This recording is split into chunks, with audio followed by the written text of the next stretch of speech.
Thank you so much for a very generous introduction, Mr. Ho. Terima kasih Bapak Ho untuk perkenalan yang sangat indah. Go back to the future. I actually going back and forth from past and future because I was finance minister and now I'm finance minister. Also, and many of young generation in Indonesia asking me why you take that job again. So it's actually for me it's quite a very difficult question to ask to answer. I would like to first, and it's really good for me to be here again in Summit. It's a very important meeting, and I would like to congratulate. Begitu banyak anak muda yang bertanya kenapa saya mengambil pekerjaan ini lagi menjadi Kementerian Keuangan, menjadi Menteri Keuangan. Suatu hal yang as it's known as a country with a very spectacular program. Just every time you just visit Singapore sebagai salah satu negara yang sebagai role model di globalisasi. Creating a botanical garden and all those things is amazing.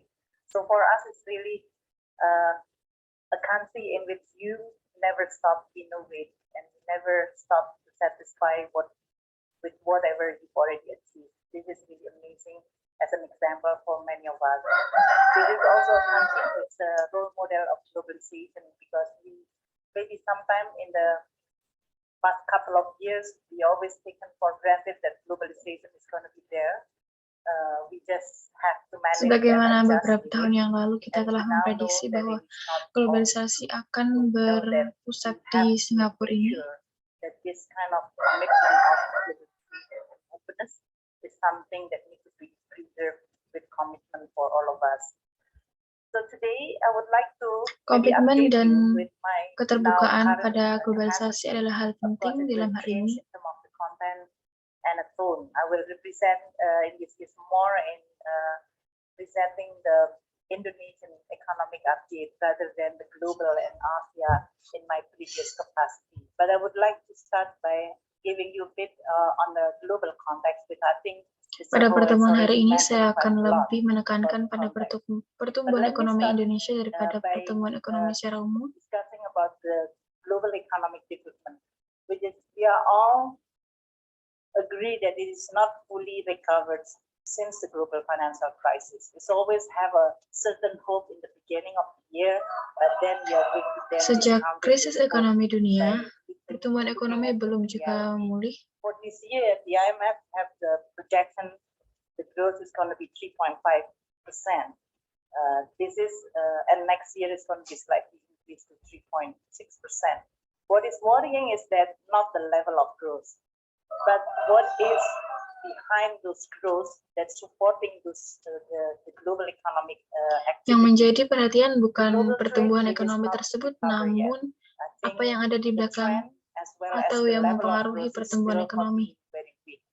And this is really confirm what is actually what we are facing today.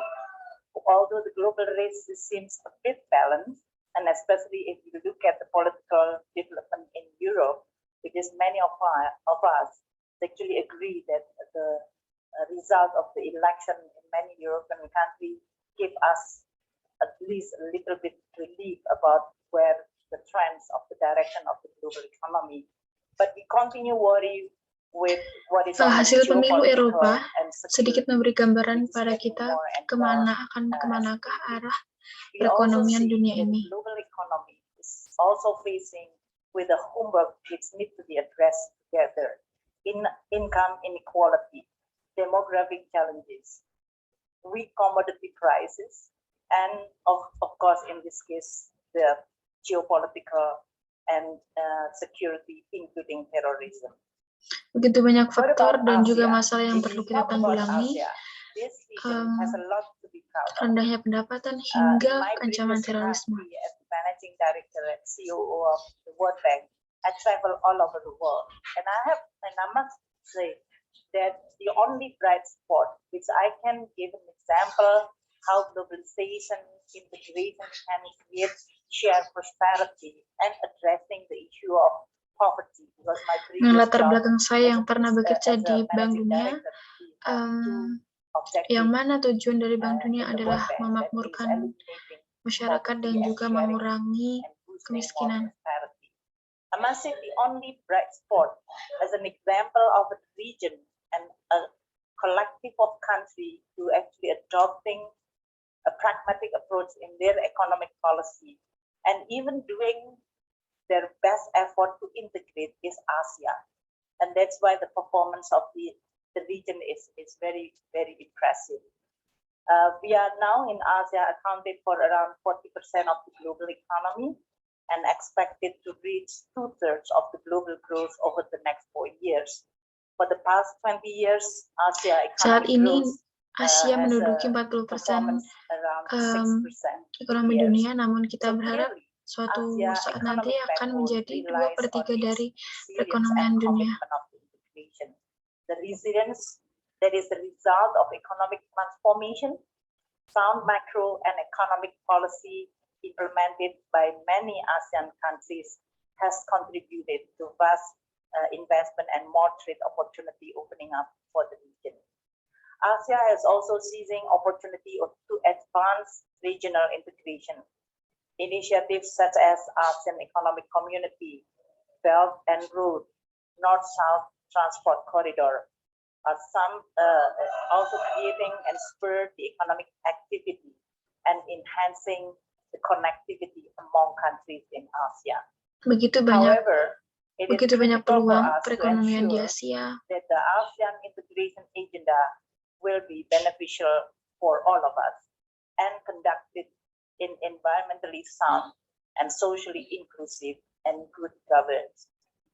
But despite rapid, remarkable economic performance, the existing uncertainty in Asia predominantly covered in the fronts of political, security, and social situation potentially can distract the current achievement and progress.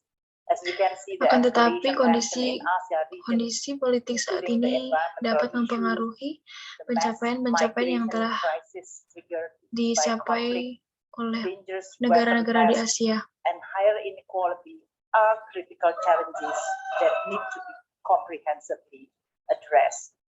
For the global environment, economic pressures such as volatile capital flow, financial tightening, and a more inward-looking policy from major economies may also pose to the region's prospect.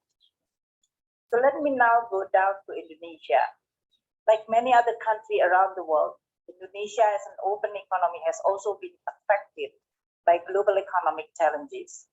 Our export, and especially the commodity export, although that is not the most dominant but still important, has experienced slow pace of recovery due to low demand, especially from our main traditional partner.